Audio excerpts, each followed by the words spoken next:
B. B. C. PVC. Bondi. Bondi. Bondi. Blog. Café. Bondi Blog Café. Gabriel garde l'anonyme. Ici Bondi. Ici Bondi. Bondi Blog Café.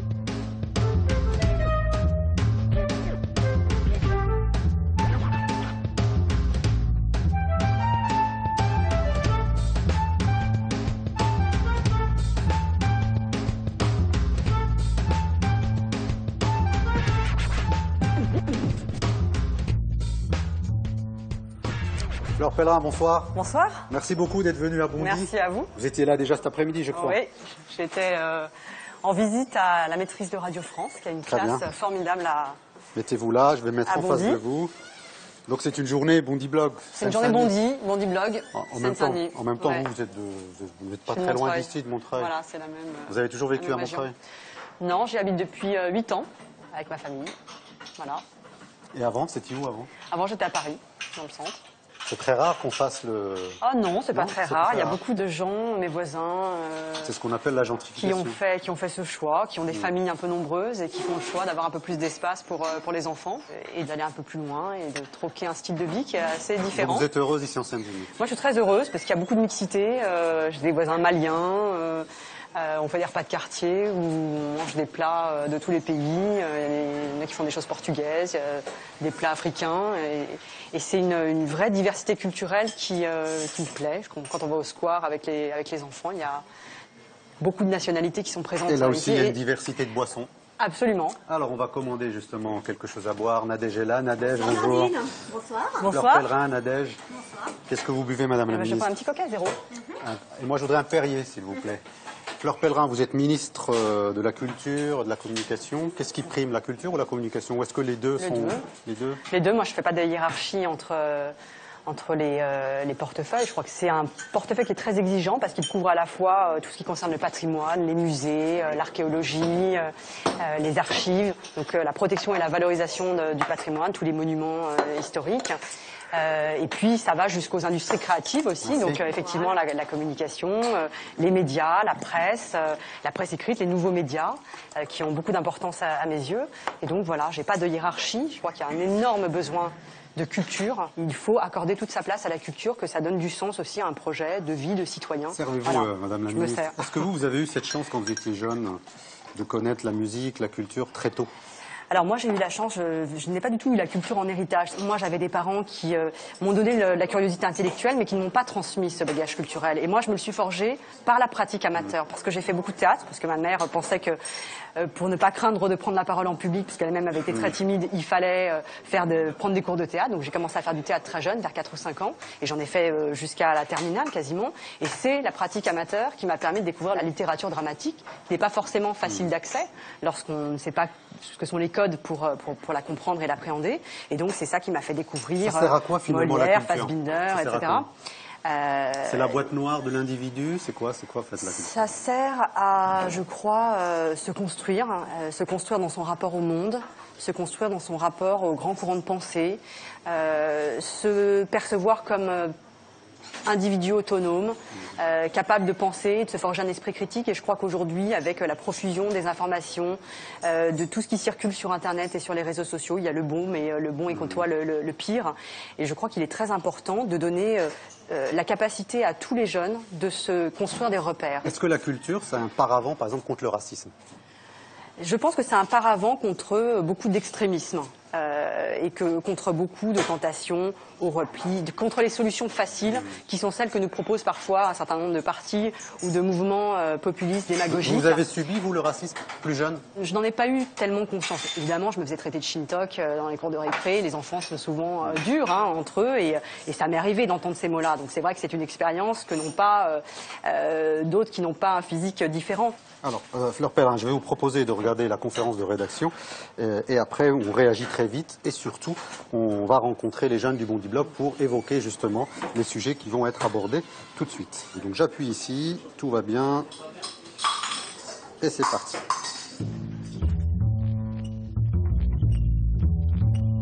S'il vous plaît.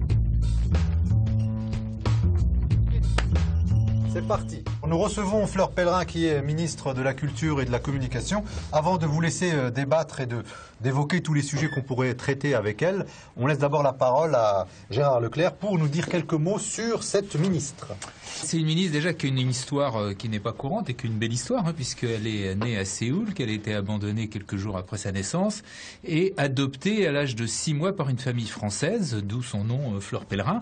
Et donc elle a vécu en France, à Montreuil, pas loin d'ici, et puis ensuite à Versailles. Elle a fait des belles études, le bac, et puis grande école de commerce, l'ESSEC, et puis Sciences Po, et puis l'ENA. Et puis là, elle est devenue notamment magistrate à la Cour des comptes. En 2014, elle devient secrétaire d'État au commerce extérieur et au tourisme. Et puis, au mois d'août dernier, le deuxième gouvernement Valls, là, elle passe à la culture. La culture, c'est pas simple parce que, comme vous le savez, tous les budgets sont en baisse et donc être ministre de la culture quand on a un budget en baisse, c'est pas facile. En plus, vous avez toujours des problèmes récurrents, genre les intermittents qui sont pas faciles à traiter. Et puis, actuellement, la grève de Radio France. La difficulté avec Fleur Pellerin, c'est qu'on ne connaît pas sa ligne idéologique. On sait que c'est une éminence grise, c'est un cerveau, elle peut conseiller beaucoup de gens, mais elle incarne pas une politique. C'est ce genre d'hommes et de femmes politiques qui sont interchangeables, qui sont qui sont presque des robots, qui arrivent à synthétiser des problèmes compliqués, à comprendre des rapports avec plein de chiffres dans tous les sens. Mais après, sur le quotidien des gens, on a l'impression qu'ils sont un petit peu à la ramasse. Que pensez-vous aujourd'hui de l'image de ce pays? Est-ce que la culture est un levier justement pour cette image et surtout pour son positionnement en tant que démocratie moderne? Une des grandes difficultés, c'est un peu le mépris affiché, et un mépris de classe, en fait, des classes dominantes vers les dominés, qui sont censés savoir ce qu'est la culture, ce qu'il faut lire, ce qu'il faut écouter, et ça, les gens le ressentent, et ça brime, et ça pousse des gens à s'enfermer dans des cultures dites périphériques, et à se construire en porte-à-faux avec la culture au sens large. Il faut sensibiliser les gens aussi à accéder à cette culture. On a quand même des très belles institutions en France. Et voilà, je pense qu'il y a un apprentissage à faire de ce patrimoine-là historique et de ces institutions. C'est pas un rapport de plaisir qu'on a à la culture. On a un rapport par rapport à l'école et il est anxiogène parce qu'on nous dit on va étudier la séquence sur le roman, lisez un Zola. On va étudier la séquence sur la nouvelle, lisez une nouvelle de Maupassant. Et c'est un devoir, donc c'est nos devoirs du soir. Moi, j'aime beaucoup Zola, j'aime beaucoup Camus, il n'y a aucun problème. Mais il faudrait quand même panacher un peu et arrêter de s'enfermer dans cette culture classique qu'il ne faut évidemment pas oublier, mais juste superposer autre chose. En plus, aujourd'hui, avec Internet, c'est vraiment un outil de démocratisation de la culture. Et je trouve qu'on n'est pas du tout à la hauteur de ce qu'on pourrait faire. Là, c'est en train d'imploser, les artistes se réunissent, on est vraiment à un tournant où les gens ont les moyens de produire, de s'exprimer et de pouvoir dire c'est pas cette société-là dans laquelle on évolue, c'est pas cette culture-là qu'on veut mettre en avant, mais comme on a toujours les mêmes types de personnes à des postes de décisionnaires, on a toujours la même offre culturelle et du coup il y a un fossé mais grandissant entre ce que les gens aimeraient voir et ce qui est vraiment programmé. Voilà Fleur Pellerin. Quelques mots et après on rejoint les Bondy blogueurs. Et moi j'ai entendu plusieurs choses avec lesquelles je suis entièrement d'accord. D'abord, la notion de mépris de classe. Moi, je comprends très bien qu'il puisse y avoir dans la façon dont on essaye de promouvoir un certain type de culture, une culture que les sociologues appellent la culture cultivée, une forme de rejet, parce que certaines personnes ne se reconnaissent pas dans cette culture-là, et donc on puisse se sentir exclu. Et moi, je veux une culture qui soit inclusive et non pas qui exclut les gens. Donc c'est pour ça que depuis que je suis arrivée il y a 6 mois maintenant à peu près, je travaille beaucoup sur la pratique amateur, sur la notion de participation, sur le fait de pouvoir aussi mettre en avant des esthétiques comme le street art. J'ai fait une exposition la semaine dernière sur les murs du ministère de la Culture de street artistes. Donc, et c'était quelque chose de totalement incroyable du point de vue des agents du ministère. C'est une culture périphérique ou c'est une culture tout court? Non, je pense que aujourd'hui, c'est la culture. Je pense qu'il faut reconnaître aussi, il faut reconnaître de nouvelles formes d'expression, de nouvelles esthétiques qui correspondent aussi au goût des gens. Je pense qu'il faut arrêter avec ce snobisme de classe qui consiste à considérer avec mépris tout ce qui relève d'une culture culture populaire ou de ce qu'on appelle la démocratie culturelle, donc c'est-à-dire la culture qui vient qui n'est pas imposée d'en haut, mais qui vient justement du peuple. Qui vient régénérer la culture voilà, classique. Et ce sont des formes d'expression qui ne sont pas imposées par le haut. Donc ça, j'y suis très sensible. L'autre chose à laquelle je suis extrêmement sensible, c'est la personne qui a parlé du plaisir. Je pense que ce qui ne s'apprend pas ou ce qui ne s'acquiert pas avec plaisir ou par le plaisir ne marque pas, ne laisse pas de traces. Et donc moi, je pense qu'il faut retrouver le principe de plaisir. Fleur Pellerin, je vous propose de terminer votre coca et on va rejoindre les 3 Bondy blogueurs. B, C, les WC. Voilà, je vous en prie. Bondy. Bondy. Bondy. Blog. Café. Bondy Blog Café. Gabriel garde l'anonyme. Ici Bondy. Ici Bondy. Bondy Blog Café. Fleur Pellerin est notre invitée aujourd'hui. Merci Madame la Ministre de la Culture et de la Communication d'être venue à Bondy. Avant de commencer cette émission, je vous présente rapidement les 3 Bondy blogueurs qui ont préparé ce magazine. Widad Ketfi, Claire Diao et Idir Fossini. Et je vous propose tout de suite de regarder l'édito de Mehdi Meklat et de Badroudine Saïd Abdallah. Et après, on commence sérieusement cette émission.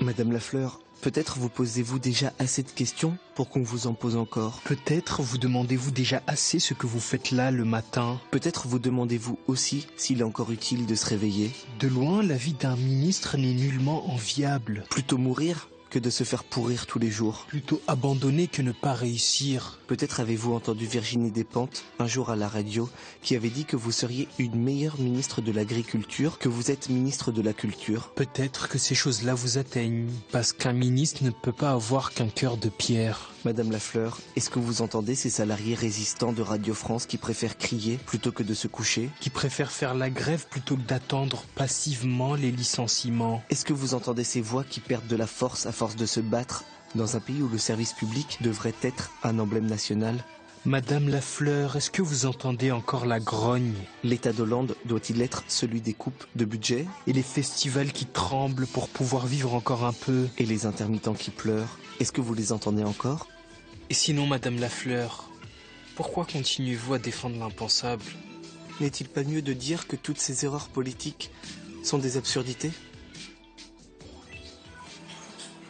Voilà, c'était l'édito de Mehdi Meklat et de Badroudine Saïd Abdallah. Fleur Pellerin, quelques réactions par rapport à ce pot pourri de tous les sujets d'actualité. Qui mélange quelques sujets d'actualité avec un point de vue que je ne défends pas. C'est-à-dire que moi, je pense, contrairement à ce qui est dit, que le service public est encore un emblème pour notre pays et un merveilleux outil de politique culturelle. Et si je ne le croyais pas, je ne me battrais pas pour obtenir une sortie du conflit. Je pense également que la France est riche de ces festivals. C'est le pays d'Europe où il y a le plus de festivals. Que c'est vrai, un certain nombre de collectivités territoriales se désengagent actuellement, mais moi je souhaite me battre précisément pour les encourager à ne pas faire de la culture la variable d'ajustement, et je le fais en obtenant des résultats. Et je considère également que les techniciens et les artistes du spectacle font partie de notre modèle culturel, font partie de ce pourquoi nous sommes fiers en France et de ce qui fait de nous une grande nation culturelle. Et donc voilà pourquoi je me lève le matin, et si je n'avais pas envie de me lever le matin, ça serait très triste, je pense, à la fois pour la France et pour la culture. Idir. Moi, je comprends un peu le mouvement de grève. Moi, quand j'ai travaillé au Québec, j'ai remarqué que les écarts de salaire entre les personnes qui étaient devant la caméra ou devant le micro et ceux qui étaient derrière, les intermittents, n'étaient pas très élevés, alors qu'en France, c'est 10 fois plus important. Est-ce qu'on ne peut pas essayer de changer ça au niveau du service public? D'abord, moi, j'ai souhaité, et c'est vraiment le fondement du dialogue que j'ai en ce moment avec la présidence, avec la direction de l'entreprise. Je souhaite avoir un projet... On parle là de Radio France. De Radio France, Radio voilà. France, oui. Je souhaite qu'on puisse travailler sur une vision du service public, parce qu'on parle de chiffres, d'équilibre, de budget, de finances, etc. Moi, je pense que ce qui apporte d'abord aux salariés et aux auditeurs, c'est ce qu'on pense de la mission de service public de cette radio, qui fait qu'elle n'est pas comme les autres. Et c'est, encore une fois, sans mépris, c'est une réalité, il y a une singularité du service public. Donc, qui peut coûter de l'argent, qui peut coûter... Oui, parce qu'il y a une mission de politique culturelle. Il faut se poser la question, quel est l'avenir du service public à 10 ans?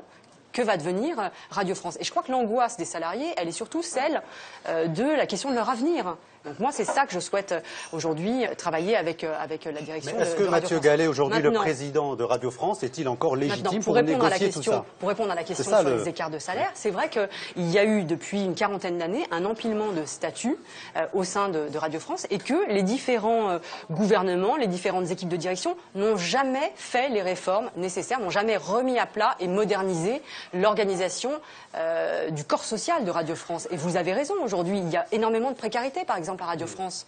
Est-ce que c'est normal dans une entreprise de service public? Non, mais je crois qu'aujourd'hui, il faut avoir le courage de dire... C'est pas l'objet de la grève, hein, la précarité. Je sais que ce n'est pas l'objet de la grève, mais je pense qu'aujourd'hui, moi, je souhaite qu'on mette fin à la grève, mais je ne suis pas prête à renoncer pour autant à une ambition réformiste. Ma question, Fleur Pellerin, est-ce que Mathieu Gallet, aujourd'hui, est en position légitime de reprendre le dialogue et de sortir cette situation? C'est ce que je souhaite. Il est président de Radio France. Il est président de Radio France, il a été nommé par le CSA qui a la compétence, à qui nous avons donné la compétence de faire ce choix parce que nous trouvons que c'est préférable de confier à un collège pluraliste le soin de nommer les présidents de l'audiovisuel public plutôt que ce soit le président de la République. Nous pensons que c'est plus juste et plus transparent. Et donc aujourd'hui, Mathieu Gallet est le président de Radio France. Et donc, il n'y a pas de problème entre vous et Mathieu Gallet. Mais moi, je n'ai pas de problème de personne. Moi, j'ai un problème de vision du service public de la radio. Voilà, c'est ça qui est important. Donc c'est là-dessus que je souhaite qu'on se concentre et qu'on parle d'avenir. Puisqu'on parle de légitimité, est-ce que vous vous sentez légitime dans votre poste? Est-ce que vous avez été critiqué, contesté? Est-ce que, vous demandez si vous étiez heureuse de vous lever le matin? Est-ce que vous êtes heureuse parce que vous êtes légitime? Moi, je suis heureuse de servir mon pays. Et les critiques, vous savez, vous en avez en permanence. Donc c'est vrai qu'il faut avoir le cuir solide. Lorsque j'étais à la Cour des comptes, j'ai pendant 10 ans contrôlé le ministère de la Culture et ses politiques publiques et ses organismes, donc je connaissais très bien ce ministère. Après, vous êtes en permanence critiqué, et vous êtes critiqué sur votre physique, sur des choses qui sont plus ou moins légitimes. Parfois, c'est normal qu'on ne soit pas d'accord. Est-ce que vous avez senti de la condescendance du côté de ce qu'on appelle les cultureux, les gens de théâtre, les gens des... Il y a toujours des gens qui vous estiment que vous n'êtes pas légitime. Voilà, parce que c'est pas un peu lourd d'arriver après André Malraux qui a créé les Maisons de la Culture, Jack Lang qui a fait la Fête de la Musique. C'est vrai qu'on oublie les autres ministres de la Culture. Vous, Fleur Pellerin, comment vous allez marquer? Moi, vous savez, j'ai un souhait de modernité. Je pense qu'il y a eu effectivement des grandes époques. Malraux, il a créé le ministère de la Culture. Il a passé quelques temps de sa jeunesse ici à Bondy, d'ailleurs. Oui, j'ai appris ça. Donc, il a créé le ministère de la Culture. Jack Lang, il est arrivé à un moment où le budget du ministère de la Culture a doublé. Et c'est vrai qu'à l'époque, voilà, on était dans une phase où économiquement on pouvait se permettre un certain nombre de choses. Et donc ils ont marqué profondément leur époque parce qu'ils étaient visionnaires et ils ont eu les moyens de leur ambition. Aujourd'hui, c'est vrai que la situation est différente. Mais moi, ce que je souhaite aussi, c'est qu'on sente ce que disaient tout à l'heure vos collègues sur le mépris de classe, sur le fait qu'on ne reconnaisse pas un certain nombre d'esthétiques ou qu'on le traite avec mépris parce que ce sont des cultures urbaines, donc c'est quand même moins chic que d'aller écouter du Bruckner à l'Opéra Bastille. Moi, je souhaite rompre avec ça. Je souhaite promouvoir des pratiques artistiques amateurs, je souhaite promouvoir les expressions urbaines, je souhaite donner des lettres de noblesse à tout cela. Comment est-ce qu'on légitime justement des cultures qui ne sont pas considérées comme la culture française? Eh ben, je crois qu'on commence par les considérer. Moi, lorsque je fais une exposition au ministère de Street Art, que je discute et que je mets en valeur un certain nombre de street artistes, c'est un début d'institutionnalisation. Alors, c'est difficile après parce que vous avez affaire parfois à des artistes qui n'ont pas envie, qui ne demandent pas forcément cette institutionnalisation. Donc c'est plutôt une reconnaissance, moi, que je leur propose. Quand vous parlez justement de culture inclusive, est-ce que vous pensez réallouer les subventions qui ont été supprimées d'une centaine de festivals en France? Est-ce qu'on va favoriser les associations locales, donc la culture? C'est pas moi qui ai supprimé ces subventions, ce sont les collectivités locales. On a décentralisé la culture. Participer à encourager ça? Ce que je peux faire, c'est essayer de convaincre les collectivités de revenir sur la décision. Vous savez, aujourd'hui, il y a les 2/3 des financements de la culture viennent des collectivités locales et 1/3 de l'État. Donc quand les collectivités locales qui ont été élues, ce sont des exécutifs qui sont élus. Lorsque des gens qui ont été élus disent « moi je veux supprimer tel festival », l'État ne peut pas arriver à chaque fois pour dire « ok, je vais compenser le désengagement de la collectivité ». Les gens votent pour des exécutifs. Et donc moi ce que je dis aux exécutifs locaux, c'est ne sacrifiez pas la culture, vous allez le regretter dans 3 ou 4 ans. Vous allez le regretter. Donc je vous engage. Quelle est votre marge de manœuvre? Ma marge de manœuvre, c'est que je leur dis gardez vos subventions telles qu'elles sont aujourd'hui, et moi je garde aussi mes subventions sur les 3 prochaines années. Je vous donne de la visibilité. Un exemple concret, en fait, pour donner de la certitude aux acteurs culturels. Quand dans une ville, l'élu local refuse de financer un festival parce que en fait, l'association qui fait ce festival n'a pas appelé à voter pour cet élu. Là, c'est le cas du festival Kiwitas à Villepinte. Comment on fait? Moi, je dis qu'il y a un principe de liberté de création, qui est aussi un principe de liberté de programmation. Et donc, je trouve l'ingérence des exécutifs politiques, quels qu'ils soient, dans la politique de programmation ou dans la liberté de création des artistes de manière plus générale, absolument insupportable. Donc moi, je fais une loi prochainement dans laquelle je réaffirme solennellement dans la loi le principe de liberté de programmation pour faire en sorte que des gens qui ont été nommés à la tête d'institutions culturelles n'aient pas à subir l'ingérence des exécutifs locaux. Parce qu'après, qu'est-ce que ça veut dire? Ça veut dire que l'homme politique va dire non mais ce spectacle est bien trop exigeant, les gens veulent quelque chose d'un peu plus facile à comprendre. C'est ce qu'on fait par exemple dans les villes FN, avec les bibliothèques, avec la programmation. Comprennent qu'il y a une différence entre la gestion, la conception de la culture, notamment du parti d'extrême droite, et celui que défendent les partis républicains, qui est une culture d'émancipation, une culture exigeante. Par exemple, nous, on ne se permettrait pas de repeindre d'une certaine couleur une œuvre d'art qui est dans l'espace public. On ne se permettrait pas de couper les subventions d'une association qui fait de la danse orientale parce que ça ne correspond pas à la vision qu'on a de la culture. Et il y a des choix qui sont très différents. Vous parlez des urnes. Les gens ont été votés il y a quelques jours partout et ici en Seine-Saint-Denis. Je vous propose très vite, Fleur Pellerin, de regarder quelques réactions par rapport au bilan des départementales 2015 et on les débriefe tout de suite. Le bilan des départementales, je l'ai subi de plein de fois. J'habite à Épinay-sur-Seine. C'est la ville la plus abstentionniste du département le plus abstentionniste. Et la grande difficulté, c'est que les gens ne savent plus à quoi ça sert. Les élections comme ça, sans arrêt, ça devient un peu une consultation envers le gouvernement en place. Un peu une sorte de référendum comme faisait De Gaulle pour savoir est-ce que je reste, est-ce que vous aimez bien ma politique. Moi, ce qui m'a frappé le plus dans le résultat de ces élections départementales, c'est le score du FN. Il y a 20 ans, le FN faisait 15%, tout le monde avait envie de se suicider, c'était la fin du monde et tout le monde se mobilisait réellement. Aujourd'hui, ça passe normal. Le gros mouvement qui continue, c'est cette abstention qui augmente énormément.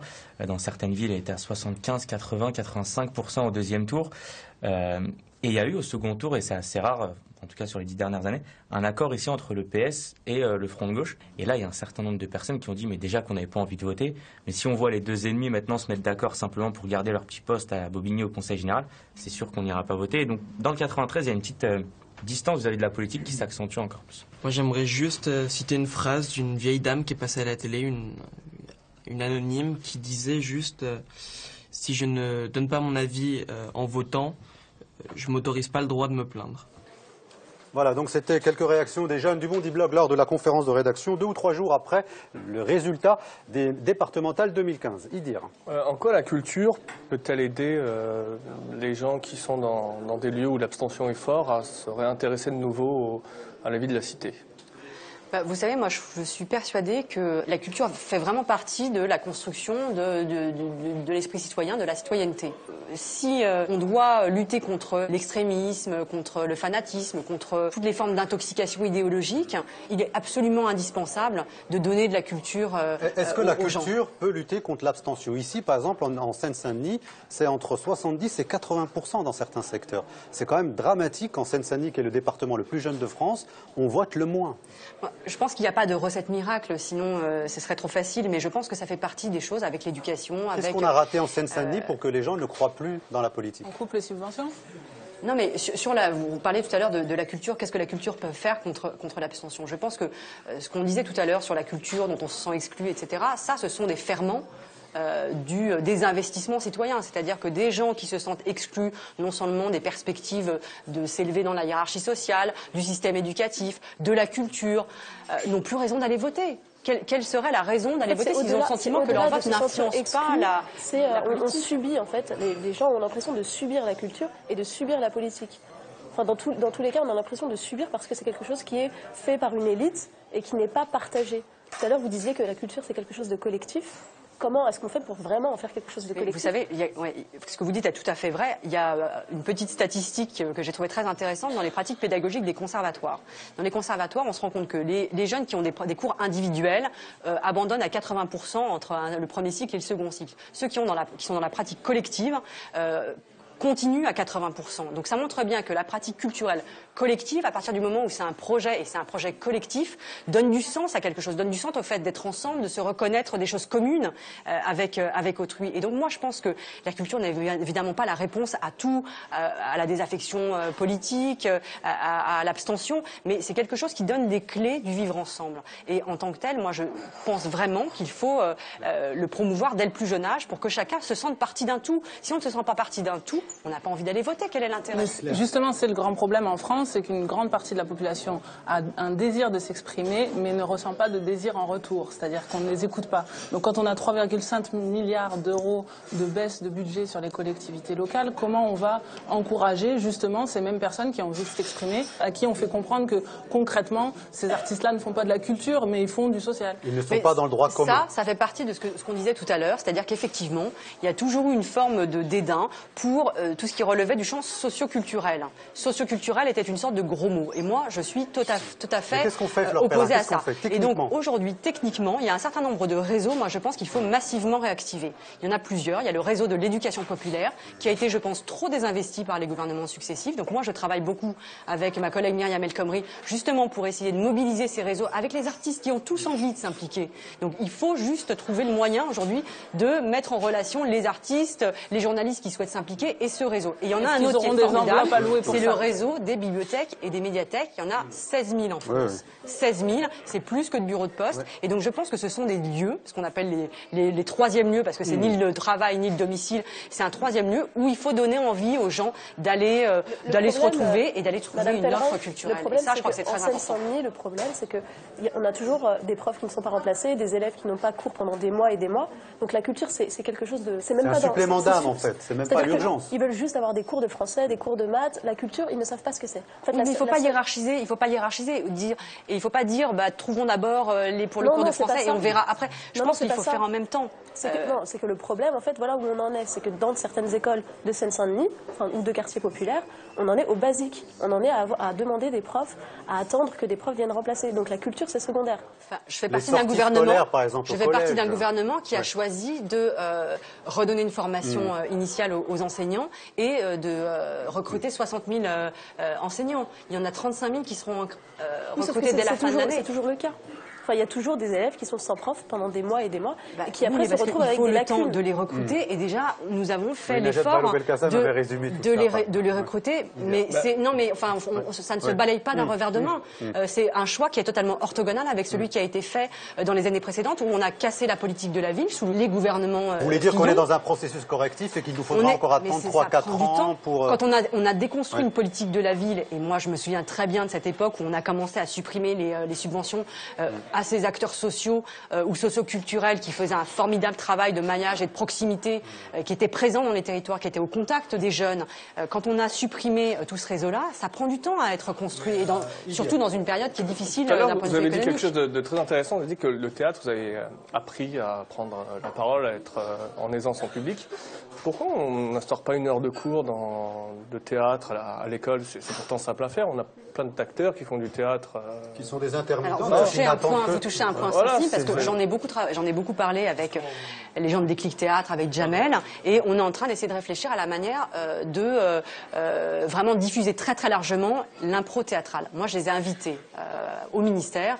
Ils ont fait un match d'impro dans les salons du ministère de la Culture que j'essaye au maximum d'ouvrir, parce que cette maison était complètement refermée. Donc le street art, l'impro théâtrale, etc. Vous sensibilisez et je suis entièrement d'accord avec vous. Laissez-moi répondre aux questions aussi. Donc moi, je suis entièrement d'accord avec vous. Je vois ce que ça fait pour la maîtrise de la langue, pour l'aisance, pour l'estime de soi. Mais c'est évident que ça a des vertus absolument incroyables. Donc, je suis entièrement d'accord avec vous. La première fois qu'on prend la parole, c'est dans un entretien d'embauche. Vous on avez a 22 ans. Entièrement raison. Et on bégaye et de toute façon, la réponse sera non alors. Et ça, on peut le faire sur le temps scolaire. On peut le faire aussi sur le temps qui a été dégagé par la réforme des rythmes scolaires. Donc si en 2017, Hollande n'est pas réélu, ou en tout cas le Parti socialiste n'est pas réélu au pouvoir, ça veut dire que tout ce que vous mettez en œuvre actuellement sera éliminé? J'espère que non, parce que ce qui fait beaucoup de mal, c'est la discontinuité dans les politiques. Moi, je suis en train d'essayer de poser des choses qui produiront leurs effets, je le sais bien, à moyen terme. Quand on parle, par exemple, de l'impro théâtral, quand on parle de la maîtrise de la langue, des cours de français, de l'appropriation de la langue, ce ne sont pas des choses qui se décident en 6 mois et qui s'exécutent en 6 mois. Et donc, finalement, bien qu'est-ce sûr, qui fait, selon on est vous, toujours qu'une mesure dans le temps court reste... et dans le temps long. Et c'est ça qui est très difficile aussi dans les métiers qu'on fait. Parce que moi, j'ai été nommée il y a 6 mois, il y a 2 ans jusqu'aux prochaines élections. Donc c'est vrai qu'on est dans le temps court par rapport à Jack Lang qui est resté 10 ans. Alors, on va poursuivre, si vous le permettez, Fleur Pellerin. On va parler des médias et des territoires, et notamment de la banlieue. C'est aussi de la culture, puisque c'est aussi dans les médias que se fabriquent aujourd'hui les mœurs et notamment les opinions. Quelques réactions des jeunes du Bondy Blog et on revient tout de suite en studio. Il y a une partie de la population qui est rentrée dans le petit écran par effraction. On dirait qu'on est rentré par la violence et c'est tout. On n'est pas rentré avec douceur. On ne fait pas de statistiques ethniques en France. Donc on ne peut pas imposer des quotas dans l'industrie, par exemple audiovisuelle, comme ce qui se fait aux États-Unis, au nom du sacro-saint principe d'unité de la République. Si on prend l'exemple des centres dramatiques nationaux, les scènes nationales de théâtre, il y en a 35 en France, il n'y a que 2 personnes de couleur qui sont à la tête de ces structures et ils sont en Guadeloupe et en Martinique. Ça pose quand même question sur la vision qu'on a dans ce pays. Quand on parle de service public, comment ça se fait qu'en France, la chaîne de télé qui met le plus en avant, on va dire, la diversité, ce soit Canal+, qui est une chaîne privée? On est confronté dans une société individualisée où les gens n'ont même plus idée de ce qu'est la notion de service public. Et si on veut changer la presse radicalement, il faudrait peut-être changer les conditions d'accession au statut de journaliste. Ça veut dire mettre à l'index toute une caste et reconstruire quelque chose de nouveau. C'est quelque chose d'ultra courageux qu'on ne peut pas faire en un quinquennat. Alors, c'était le dernier intervenant, c'est Bala Fofana. Réaction, Fleur Pellerin, est-ce qu'il faut mettre à l'index toute une caste ? Non, moi j'essaie de ne pas réfléchir en ces termes-là. En revanche, le constat qui était celui d'une insuffisance présence de la diversité et du pluralisme dans les médias, oui, je ne peux que le partager. Et j'en ai fait un axe majeur d'ailleurs du prochain contrat qu'on aura avec le patron de France Télévisions, par exemple, parce que ça me paraît aujourd'hui pas du tout au niveau de ce que le service public devrait montrer. Mais au-delà de France Télévisions, comment on fait pour que la télé ressemble à la France ? C'est-à-dire qu'elle ne ressemble pas à une petite élite parisienne, qu'elle ressemble à la France. Vous savez, moi je me souviens très bien, quand j'étais dans l'associatif, on avait souvent ce débat avec les patrons de médias. Et ils nous disaient, on n'a pas de vivier. Alors déjà, on commence à travailler, parce que c'est l'excuse un peu facile, mais on commence par travailler sur la question des viviers, donc sur la formation. Donc ce que vous faites, par exemple, en termes de formation de journalistes, est à mon avis très important, parce qu'il faut constituer effectivement ce vivier de journalistes qui demain... Il existe aujourd'hui. Voilà, donc il existe. Ça, c'est la première chose. Ensuite, pourquoi est-ce qu'à la télévision, par exemple, quand on consulte un expert, c'est toujours un homme blanc de 60 ans et rarement une femme issue de la diversité? Là, c'est pareil, on n'a pas de vivier, etc. Donc là, c'est pareil, on aide, on constitue des viviers. Voilà, vous avez des noms, la spécialiste en astrophysique, le spécialiste. Il y a des guides, vous voyez, il y a des choses qui sont très concrètes. Et je pense qu'il faut rester doux ou est-ce qu'il faut imposer?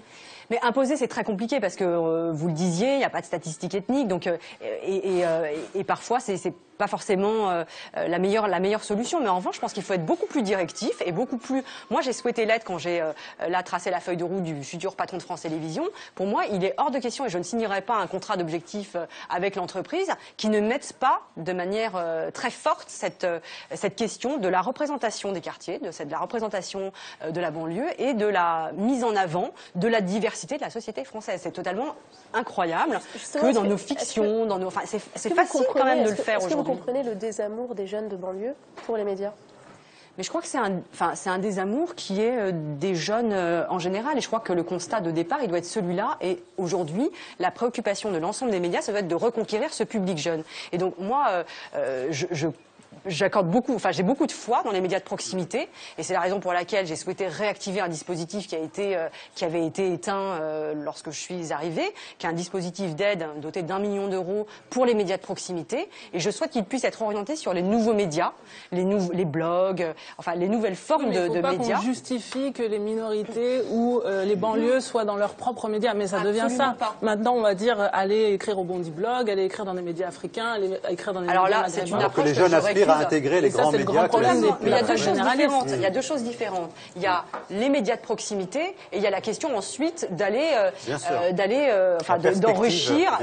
et la représentation par les médias, les grands médias classiques de la diversité. Ce sont deux choses qui sont un peu différentes. Si un média populaire comme la télé n'arrive pas à s'adresser aux classes populaires, alors qu'est-ce qu'il en est des autres, les opéras? Oui, mais parce que je pense qu'il a été considéré comme acquis à un moment que l'audience et le public étaient vieillissants et donc on a tendance, je pense, à toujours donner ce que le public a envie de voir plutôt que ce qu'il pourrait aimer ou ce qu'il peut bousculer le public. Voilà, et donc moi je souhaite vraiment qu'on rétablisse de l'ambition, de l'audace, de la prise de risque.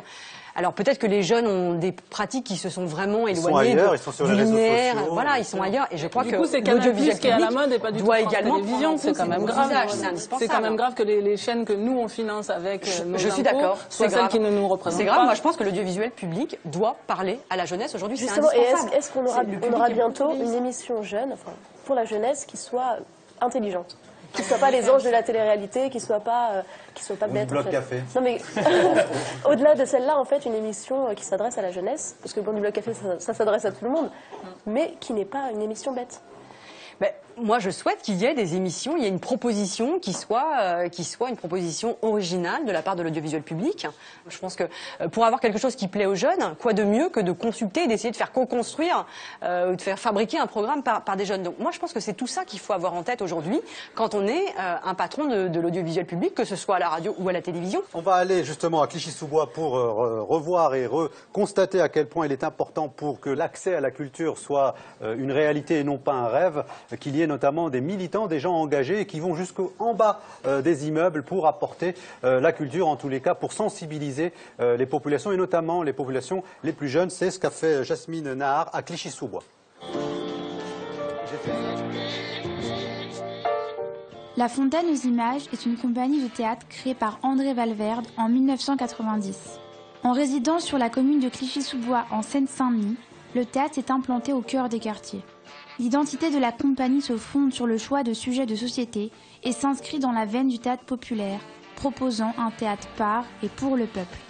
On a eu envie d'avoir notre théâtre pour pouvoir asseoir notre volonté d'éducation populaire, de théâtre pour et avec la population. Ici, à Clichy-sous-Bois, on est sur une butte, il n'y a pas de RER, pas de métro. Un lieu comme le nôtre ici, il a du sens. C'est un acte clairement militant d'être ici et de s'organiser pour recevoir le plus de monde possible. Et on a une grande chance à Clichy-sous-Bois. Je pense que c'est assez exceptionnel de voir le travail en réseau qui est réalisé entre toutes les associations du territoire, les services de la mairie.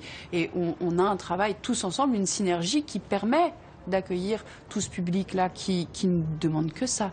Comment répondez-vous aux besoins financiers nécessaires à la compagnie ? On est à peu près à 30% d'autofinancement, c'est-à-dire qu'avec les spectacles qu'on vend, les prestations, les cours qu'on fait, on arrive à se financer à hauteur de 30%. Le reste, c'est des subventions. C'est la même danse tous les ans, c'est-à-dire ce sont les mêmes dossiers de subventions qui prennent un temps fou et qui sont très très très techniques. On a un boulot énorme pour une petite équipe et c'est vrai que la partie administrative nous prend énormément de temps. On nous demande d'être des entreprises compétitives, quelque part. Mais c'est pas notre rôle, c'est pas notre mission. La qualité de nos créations et de nos projets, elle se voit au moment où ça se joue, parce que c'est du spectacle vivant, c'est pas du spectacle de dossier. Comment les restrictions budgétaires de l'État menacent-elles la viabilité de la création artistique ? En 15 ans d'expérience ici, j'ai vu disparaître des agents territoriaux militants et qui étaient là pour nous aider. Ils ne sont plus là. Et je pense que ça, c'est un réel problème. C'est la création qui est en jeu, c'est l'accueil du public qui est en jeu. Si ce lieu est sympa aujourd'hui, c'est parce qu'on a le talent de tout un tas de personnes, comme Mylène que vous voyez passer là avec le ballet. Elle est comédienne, elle est clown, elle passe le ballet aussi au chapiteau. C'est cette possibilité de créer qui est un atout pour la population, qui est un atout pour nos villes, qui est un atout à tout point de vue, et il faut lutter pour le garder. Pour moi, la menace, elle est à double tranchant, c'est-à-dire imaginez une ville comme Clichy-sous-Bois ou un coin du département sans culture, c'est le chaos, quoi. Et double tranchant parce que, en effet, nos structures, elles sont précaires. Comment veut-on s'occuper d'habitants précaires tout en étant précaires? Les choix des gouvernements qui feraient reculer ces atouts-là, c'est une catastrophe sur le long terme.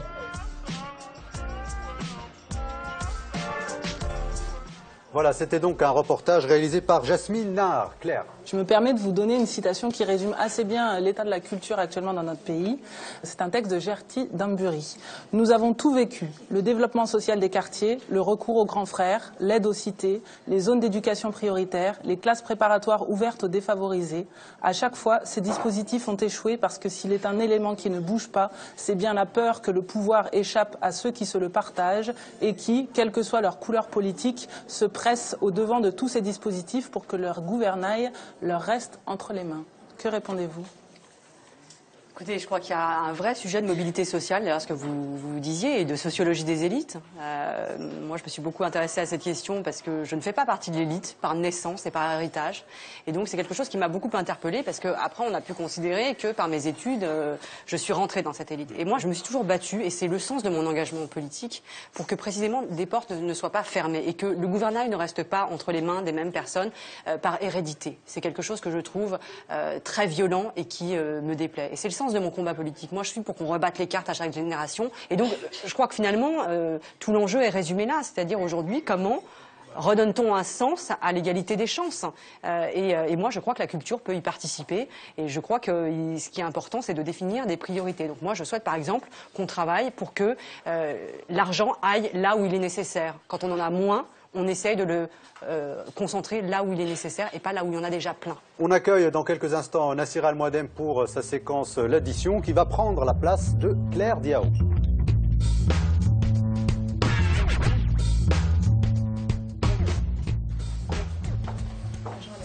Bonjour. Bonsoir Nassira. J'ai deux unes à vous montrer, Madame la Ministre. Celle-ci. D'un côté, on a donc Rome, l'overdose, c'est signé Valeurs Actuelles. Et puis toujours Valeurs Actuelles avec l'invasion qu'on cache, avec une Marianne voilée. Qu'est-ce que ces deux unes, en tant que ministre de la Communication, vous inspirent? Un peu du dégoût, parce que je crois qu'aujourd'hui, il ne faut pas jouer avec les haines recuites. Nous sommes dans un pays qui souffre économiquement, qui souffre aussi probablement dans la recherche d'un sens à son projet collectif. Et stigmatiser des populations ou des parties de la population à raison de leur origine ethnique, ou de leur religion, est, je crois, quelque chose d'extrêmement nauséabond et dangereux dans la période actuelle.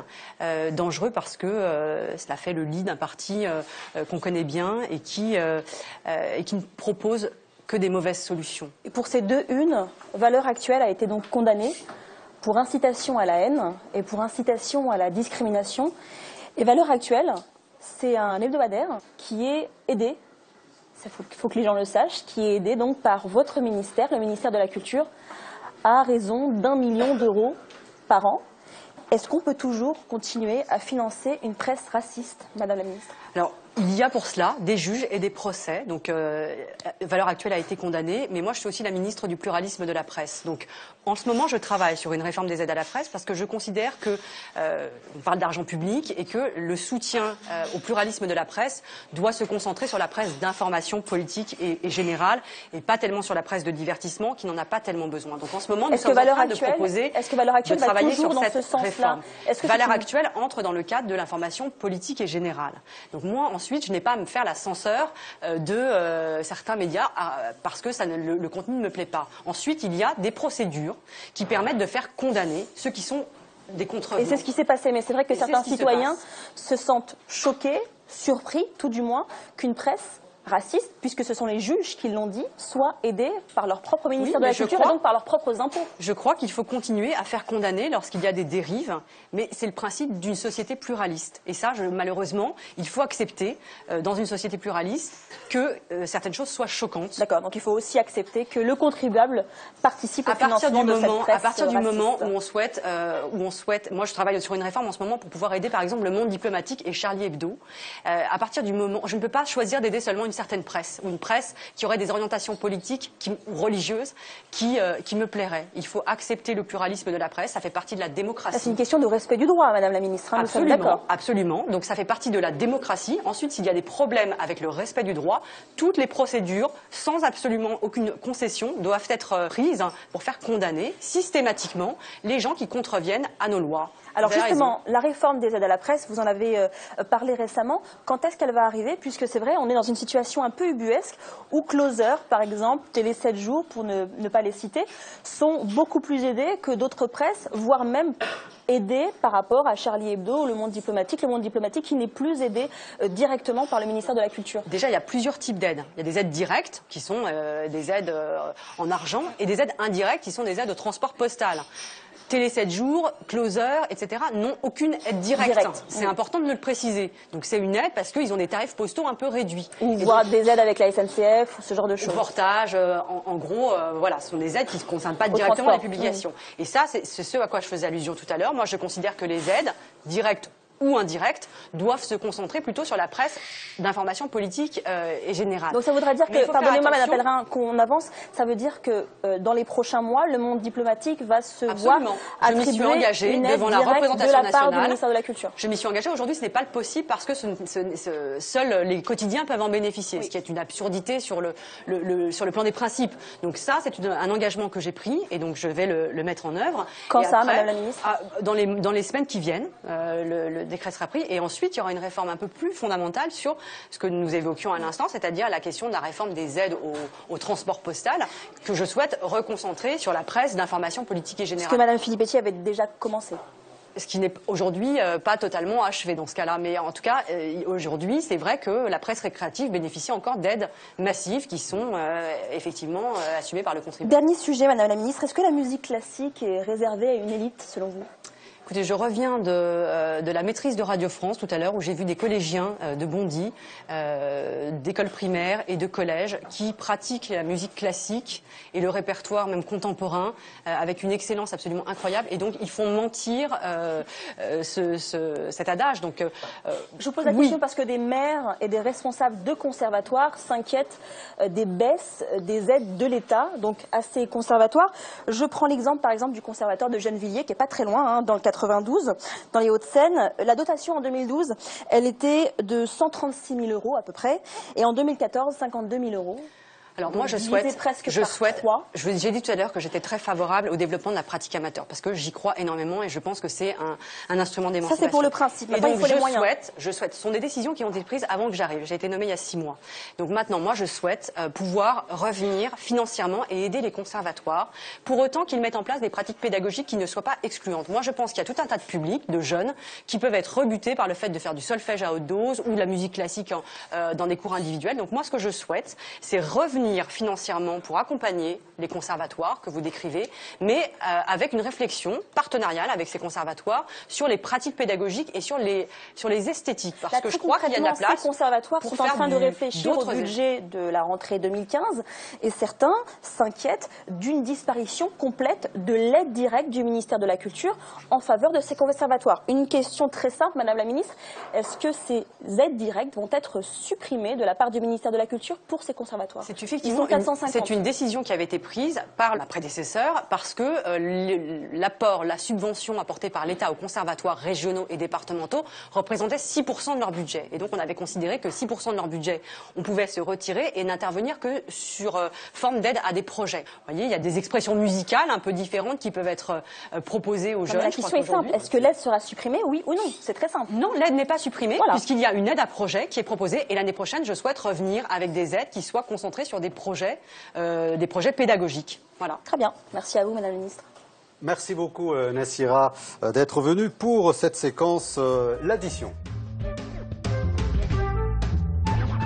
Tout tout à l'heure, on a parlé des intermittents, mais très vite, mais je voudrais que vous nous donniez votre sentiment sur ce statut des intermittents, parce qu'on a le sentiment, Madame la Ministre, que le MEDEF veut absolument supprimer ce statut. Quelle est votre position là-dessus? Est-ce que vous allez vous battre corps et âme contre ce projet fou du MEDEF? Mais je me suis déjà battue avec mon collègue François Rebsamen, qui est en charge du travail, et nous avons obtenu que le statut, c'est-à-dire les annexes qui régissent le statut d'indemnisation du chômage des artistes et des techniciens du spectacle, soit consacré par la loi. Donc il y aura une loi qui va dire, voilà, on consacre l'existence des annexes 8 et 10 du régime d'assurance chômage. Donc c'est une immense sécurité pour les artistes et les techniciens, qui est indispensable aujourd'hui pour maintenir la vie culturelle que nous avons en France. Donc voilà, moi j'ai dit mon attachement à ce régime et il va être consacré dans la loi. Et c'est une bonne nouvelle aussi pour le Bondi Bloc Café, puisque vous le savez, tous les techniciens qu'il y a autour de vous ici, ce sont aussi des intermittents du spectacle. Madame la Ministre, cette émission touche quasiment à sa fin, mais avant ça, il faudrait que vous nous mettiez une petite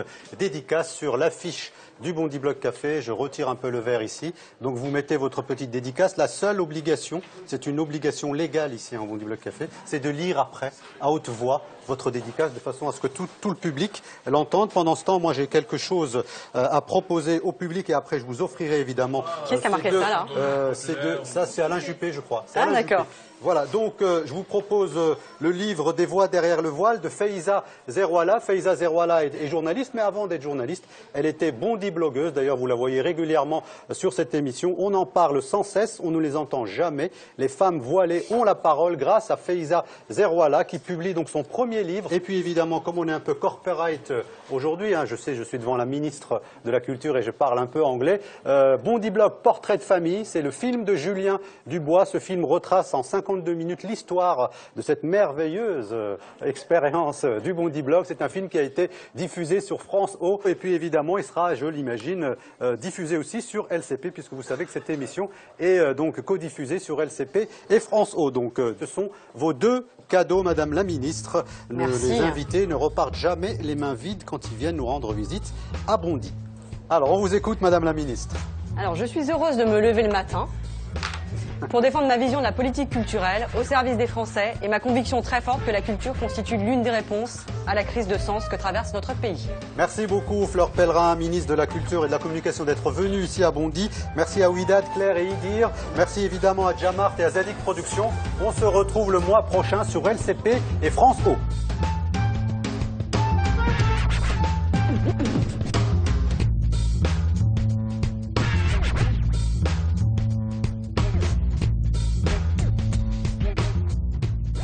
Moi, je l'ai trouvée assez sincère. Je trouve qu'elle nous ressemble. En fait, elle est jeune, elle est issue de la diversité. Elle nous ressemble dans beaucoup de choses. Et effectivement, la ministre est très abordable. Elle comprend tout ce qu'on dit, etc.